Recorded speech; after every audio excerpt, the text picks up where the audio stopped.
So I'm going to hand it off to our first speaker for this section, and that is Carolie. Thank you, Amy. Good afternoon. I'm Carolie Rigsby, and I work at the University of Illinois at Springfield. And I'm part of a team that's running the University of Illinois Center for Urban Resilience and Environmental Sustainability. And the center's more casual name is CURES. Its purpose is to be a helpful resource for communities that have needs or issues around energy, water quality and access, waste, recycling, sanitation, health, well-being, you know, those resources that your community's been talking about and that you and other communities need to be healthy and prosper. So CURES has a network of highly competent experts, researchers, educators, practitioners, not only through the UIS, UIUC, and UIC and Discovery Partner Institute campuses, but through collaborations with other universities like Western Illinois University's Illinois Institute for Rural Affairs, Eastern Illinois Center for Clean Energy Research and Education, Northern Illinois Center for Community Sustainability, as well as a number of agencies across Illinois. And the network really wants to be helpful for you, for your community, and for other communities. And we have a multi-university initiative underway, which is supported by and partly funded by the Illinois Innovation Network, called the CURES Community Project Lab, which is reaching out right now to community representatives to understand your and others' communities' priorities around water, energy, and other sustainability related projects. So I'm going to put a link in the chat, which will give you a link to to CURES, and to there's a place on that website that shows you about the CURES Community Project Lab.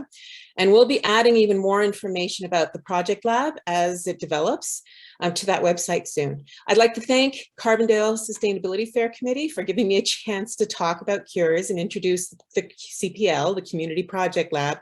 And I want to all the best to each of you, to the SIU centers, to all of the community organizations represented here today for your efforts towards helping Carbondale have a more sustainable future. So thanks very much for having me here today.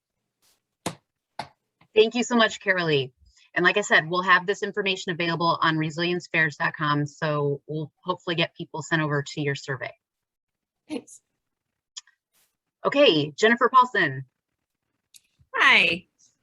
Well, thanks, Amy. So I am here with FoodWorks. We are a 501c3 nonprofit working in Southern Illinois to build a sustainable food economy. That's our mission. We do that through a lot of different programs. I think I've seen many faces here today that have been involved in the past, but that involves farmer training, consumer education, farmers markets, food access programs like SNAP and Link Match, a double coupon program. There's two things in particular I want to share today about FoodWorks.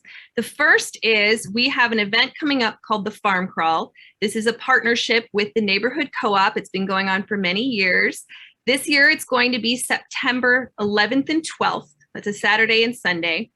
And what this is an in-person event where folks can travel to local farms, tour the farms, talk with the farmers. We have a variety of farmers on the crawl this year.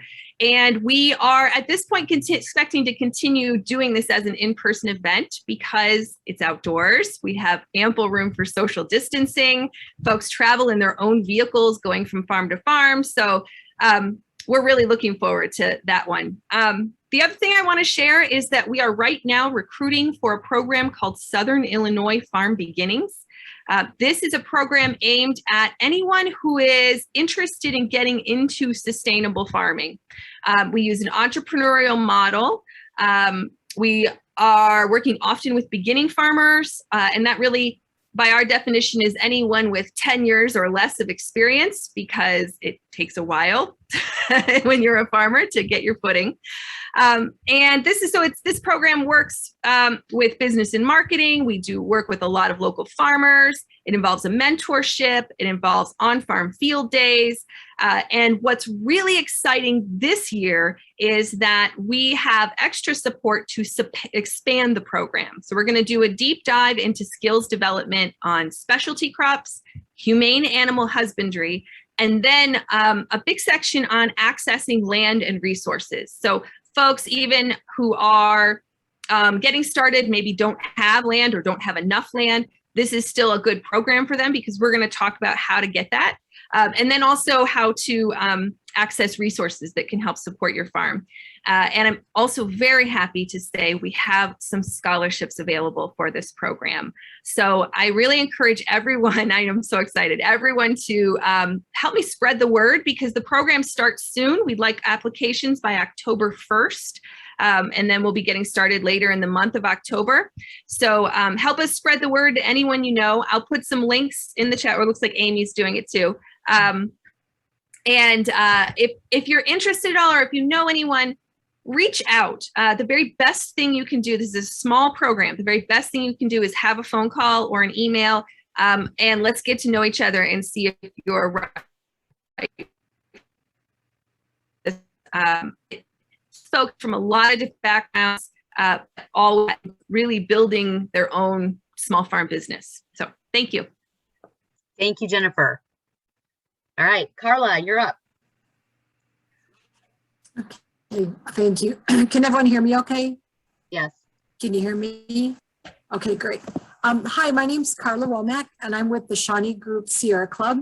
The Sierra Club's mission is to explore, enjoy, and protect wild places on the planet, practice and promote responsible use of Earth's resources, educate and enlist humanity to protect or restore the quality of the natural and human environment. A crucial turn for our Sierra Club came when it was recognized that damage to the environment has always occurred disproportionately on the lands in the neighborhoods of people of color. And so its mission has expanded to include supporting those communities and fostering environmental justice. To help forward that mission, the Shawnee Group has testified at hearings against companies with a history of polluting already damaged land and water. Our members have volunteered for phone banks that encourage the passage of the Clean Jobs legislation in support of underserved communities in Illinois. And locally, the Shawnee Group has felt lucky to support community gardens on the Carbondale's northeast side that serve as a model of resilience in their neighborhood and for all of us. We welcome non-members as well as members to collaborate with us on these efforts as the Illinois Monarchs Project, which is ongoing for now, and to attend our monthly programs, all lately via Zoom, unfortunately. But our next one we have is with Les Winkler on September the 9th at 7 p.m. on nature photography. And we are restarting our hikes.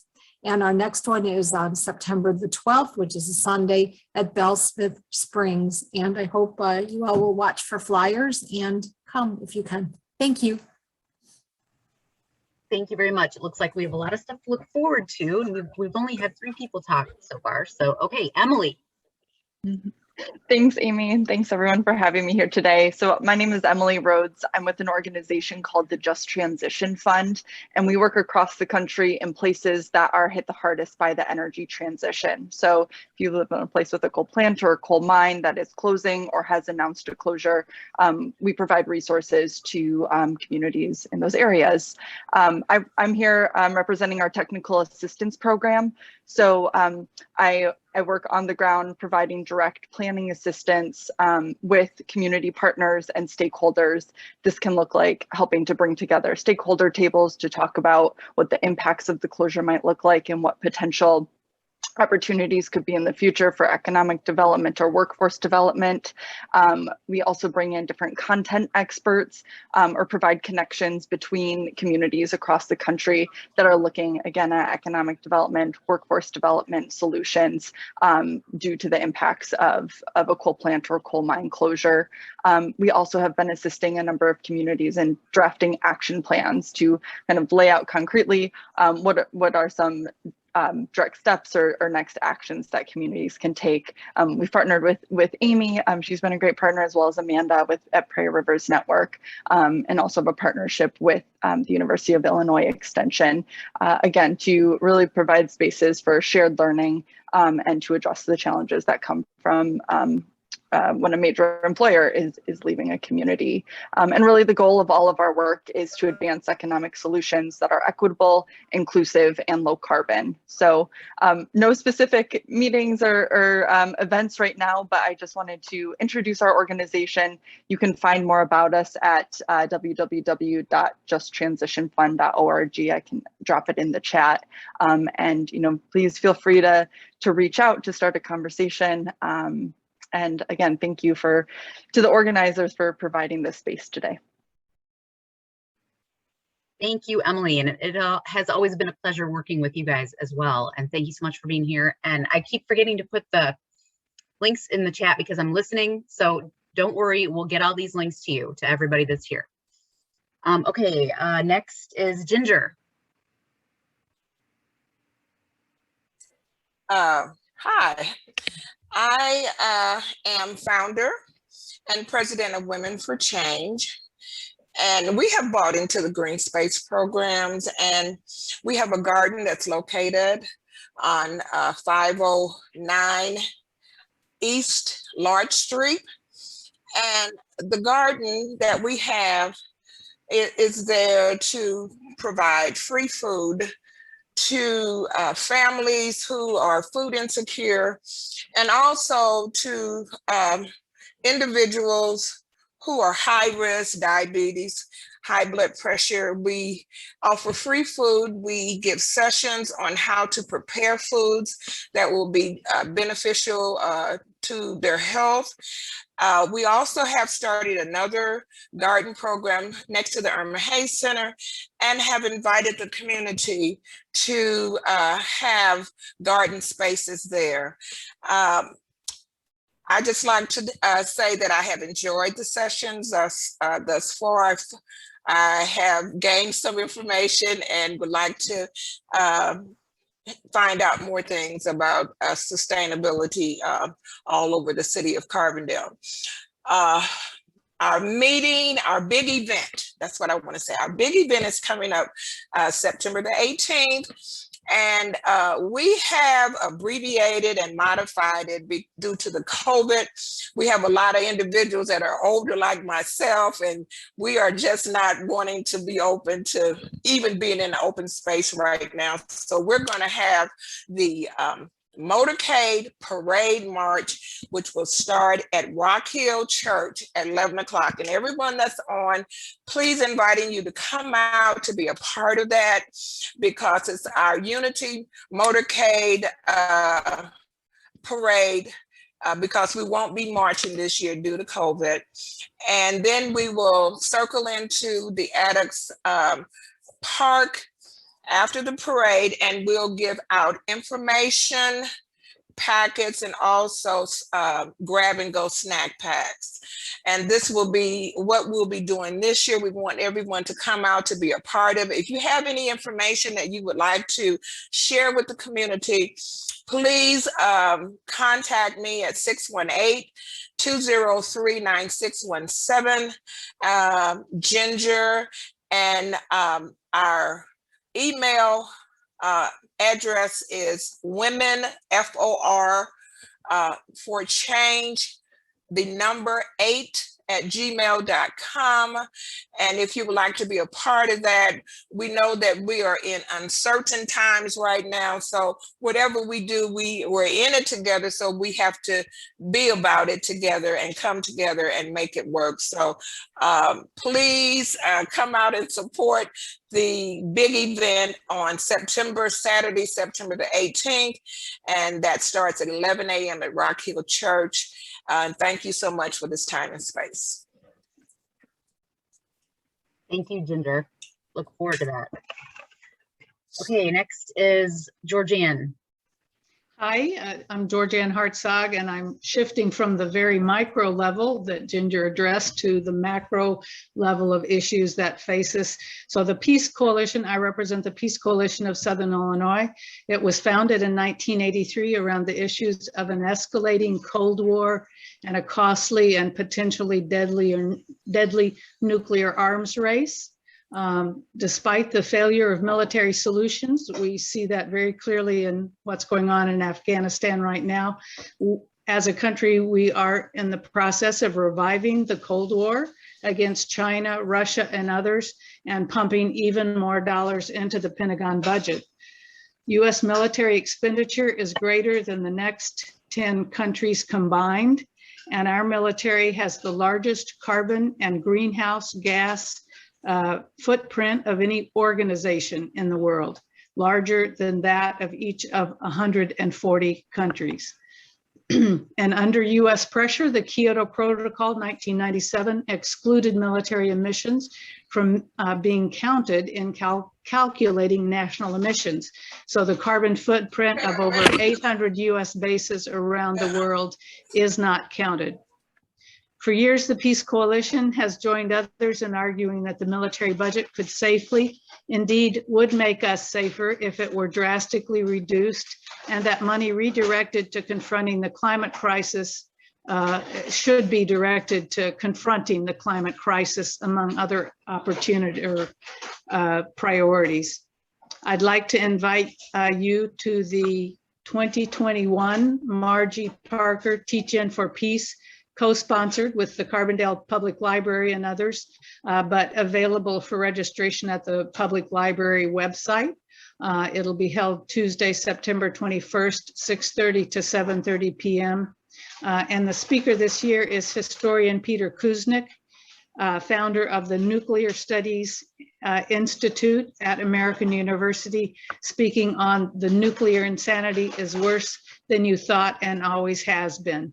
I'm really appreciative of being part of this discussion, and if you have any interest in further information, I do have information, especially from Veterans for Peace, on our climate crisis and US militarism. I'd be happy to share with you. Thank you. Thank you, Georgianne. And okay, we're just about hitting 3:30 here, so please do stick with us if you can. We still got at least 10 more organizations we're going to run through as quickly as possible, as nicely as possible also. And if you can't stay on, then we're videotaping it, so we'll get it to you. And so now we're going to move on to Nelson. Hi, everyone. My name is Nelson Fernandez, the founder of the Green Roof team at SIU Carbondale. And over the past few years, we've been building an interdisciplinary and cross-university team of students to improve the SIU Green Roof and transform it into a multidisciplinary space for research. So students all over campus and faculty can come in and explore their own passions through projects. But we can't simply just ask anyone to come onto the space and do their projects. So we're modeling the way by installing solar and wind technologies on campus. Last May, we successfully installed a temporary wind turbine that's about 6 foot tall on the agriculture building. And we're focused on inspiring students to not only use the space, but think more sustainably, more innovatively, and just overall help our world become better and move forward. Over this next year, we're installing more wind and solar on campus, and I invite everyone to follow our journey, follow us on social media, our podcast. You can find everything on our website, and have a wonderful day. Thank you, Nelson. Awesome to hear from you. Okay, Breanna. Hey everyone, I'm Breanna Whitley and I'm a grad student at SIU also, and I'm here representing SENSE, which is Students Embracing Nature, Sustainability, and Environmentalism, obviously things that intersect the conversation that we've had today. And I don't have any upcoming events to plug, but just want to share some of the success that we've had recently. So in 2020, students from SENSE advocated for the signing of the Second Nature Climate Commitment by SIU. And then Chancellor Dunn signed that commitment. And that's something that now our institution is working towards. So while the city of Carbondale is drafting a sustainability action plan, SIU Carbondale will also be drafting a sustainability action plan, which will include some aspects of resilience and building partnerships with our city as well. So that's really exciting. And through our conversations that we've had with administrators, which, as many of you know, sometimes can be a barrier and can be very challenging to try to convince administrators to do things, especially related to sustainability. But we had a lot of success last semester. And if you didn't know, SIU recently adopted sustainability as one of the main pillars in the 10-year strategic plan for our institution. So the actions that we've had today are going to influence our institution, SIU Carbondale, for at least 10 years. So that's also very exciting. And something that SENSE has been working on for over a decade now is divestment from fossil fuels. And we're still working on that. I wish we could say we've had success and that SIU divested completely from fossil fuels. But that is still a challenge that we're working towards. And in the future, in the near future, we'd like to establish some formal partnerships with community organizations such as the ones here, so we have more support for divesting from fossil fuels, because it doesn't really make a lot of sense to continue to have financial investments in the fossil fuel industry when we're simultaneously drafting a climate action plan.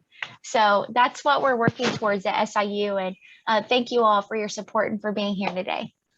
And I'll drop our email in the chat if you'd like to contact us and kind of stay updated on what we're doing at SIU. Very good. Thank you, Breanna. Mike McKee, are you here? He was going to. I'm here. Okay, great. Yes, I sure am. My name is Mike McKee. I will keep it brief. So I work for the USDA Rural Development Office. Our office is located in Marion, Illinois. I think the most important thing I can give you is my contact information today.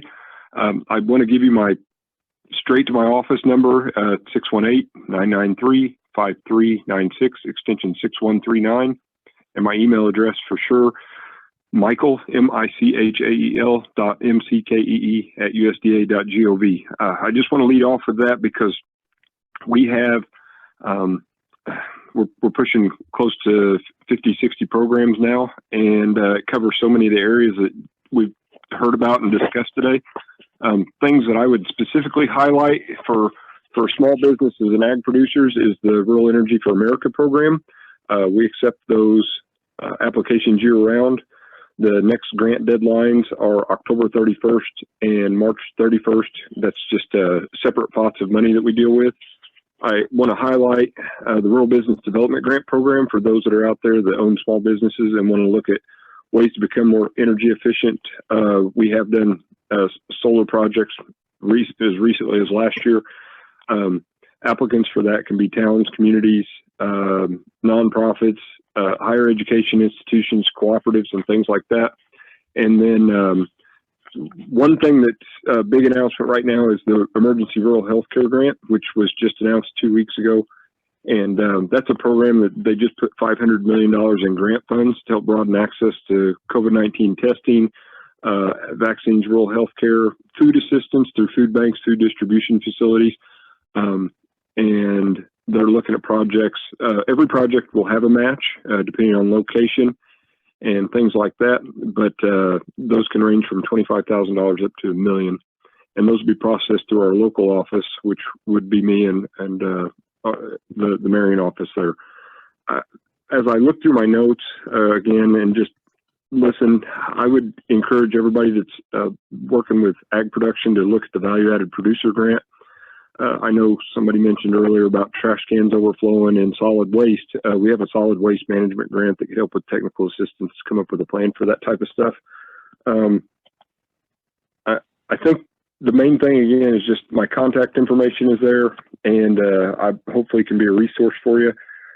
There's just a ton of programs. So if you get on the USDA Rural Development website and look around and you have questions, just please don't hesitate to ask. There's lots of opportunities out there, probably more than we've had before. So thank you for inviting me. And again, please don't hesitate to give me a call or email, whichever works best for you. Mike, thanks. It's always awesome to hear from you. So can you give me your number again real quick? Yes, 618-993-5396. And my extension is 6139. 6139. Okay, I got that in the chat. Sounds great. Look forward to getting some of that stuff going. Yes, thank you. All right, Tree Song.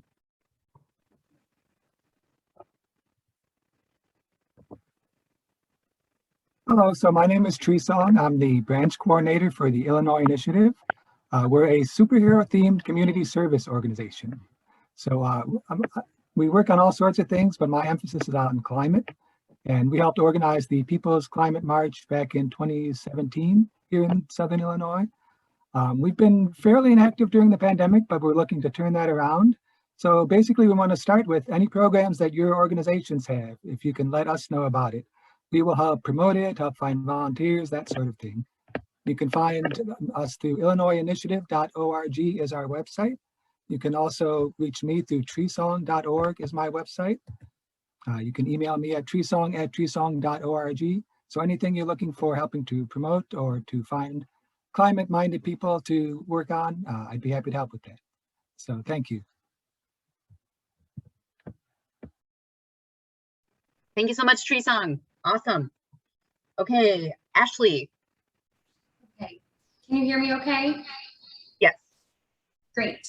My name is Ashley Moss, and I wanted to share a mini grant opportunity with you all to support food security projects throughout the Healthy Southern Illinois Delta Network.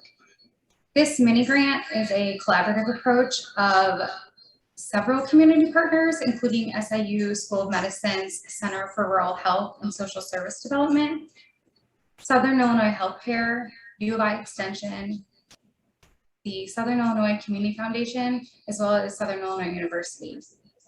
Applications can be accessed through the events website today, or I can even put it in the chat for you. Applications are also due this Wednesday, September 1st. Thank you. Thank you, Ashley. Yeah, and if you have that link, you can put in there, that'd be great. Thank you so much. Okay, Sonia. Hi, good afternoon, everybody. I want to thank all of the organizations and all of the speakers and everybody that has made this possible today. My name is Sonia Kruger, and I'm with the Southern Illinois Cooperative Business Fund. We're a nonprofit that established ourselves during the pandemic, right at the beginning of 2020 in the spring. You can find us on Facebook and also now at workerownedbusiness.com. Our mission is to establish and support the resources to create the better and best working conditions for success for worker-owned cooperatives. And that includes startups and transitions from traditional businesses, realizing that it can create greater equity for neighbors and friends and more ownership for communities. We're focused on education, training, and the technical assistance required. And so later this fall, we're going to be releasing more details in a series of workshops that will talk about a grant opportunity that will be making accessible for small business startups or small business transitions to worker cooperatives and startups that want to develop cooperative projects. So for more information, definitely check us out and follow us on Facebook and at the website, and let us know if you are working on a project and would like to receive more updates as they come out. Thank you. Thank you so much, Sonia. Oh. Okay, Saxon.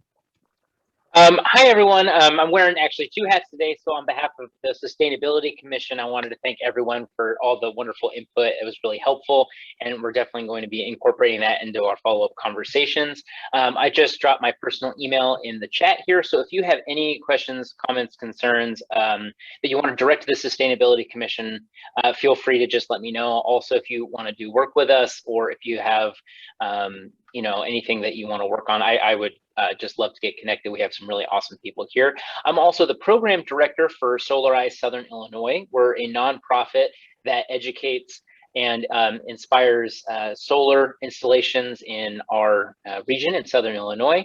We also are hosting a group buy effort where you're able to, at a lower cost than if you go with other solar installers, get solar on your roof.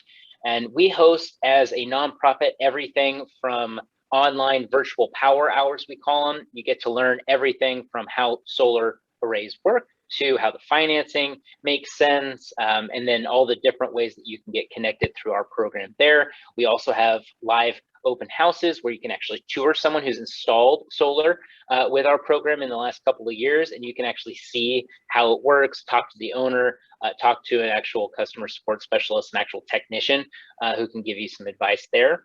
I'm going to drop our website here in the chat as well. there's plenty of events that we have coming up. So if you wanted to check us out, feel free to register for any of them. They're all free. We have on this Sunday from 1 to 3, we have one of those live tours of a solar installation. And on September 1st, which is this coming Wednesday, from 12 to 1, we'll have an online virtual power hour. So if you wanted to go solar, now is an amazing time. The program is basically makes it really accessible. It's very a complicated subject for a lot of people. And what we're able to do is simplify it. What we find is that when we have these group buy efforts, everyone benefits, because when your friends and your neighbors are going solar, you're more likely to go solar because you just have people who are learning about it and can support your learning process at the same time.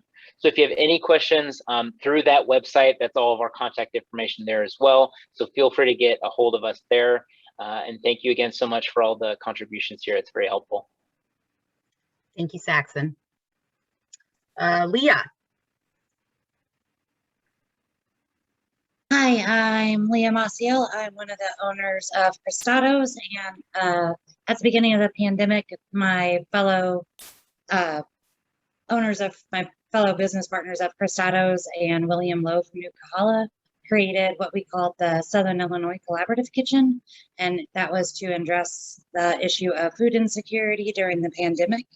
And since then, we have made it a nonprofit, and we're working on our 501 or 503C to be a tax exempt nonprofit. And basically what we are doing right now is collaborating with local farms for produce, and basically just still addressing, issues and food insecurity by having a pay what you can model to order online for a pickup every Saturday. And we also donate meals every weekend to different organizations like the Boys and Girls Club of Carbondale, Addicts Community Services, Women for Change, and the Warming Center. And our goal is just to increase the donations that we get so we can increase the amount of food that we will be able to donate to various organizations in our community. And then you can find us on Instagram and on Facebook. Thank you so much, Leah. Nancy, are you ready? Hello, yeah, I'm ready. I'm sorry. Okay, thank you. Like a day. Okay, so I'm wearing 10 hats. I'm the rape crisis advocate for the Women's Center. I'm the criminal justice chair for NAACP. I'm the director of Carbondale United. I sit on the board of Connect 360, the executive board, the African American Museum, and I sit on the State's Attorney Citizen Board. So I'm representing a whole array of people, but I'm gonna talk about Carbondale United and our plan to work with the Denton Center to get a community center open for the children in Carbondale.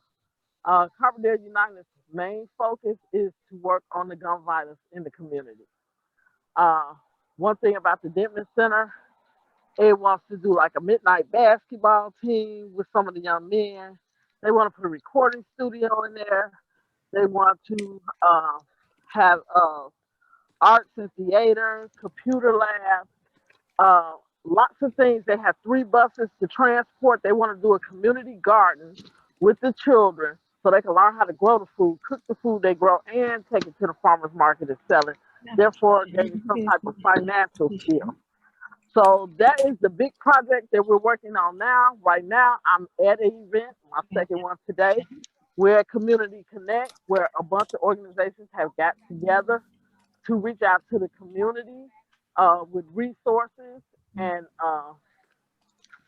different services that they make it sign up and be aware of. I feel like we kind of got disconnected from the community, and that's why we're trying to reconnect. And our biggest fight is fighting the gun violence in the community. And that goes with the Citizens Board. I sit on that committee for this. And Connect 360 also works with us in an effort to fight the gun violence. And so does the Women's Center, because they're against any type of violence.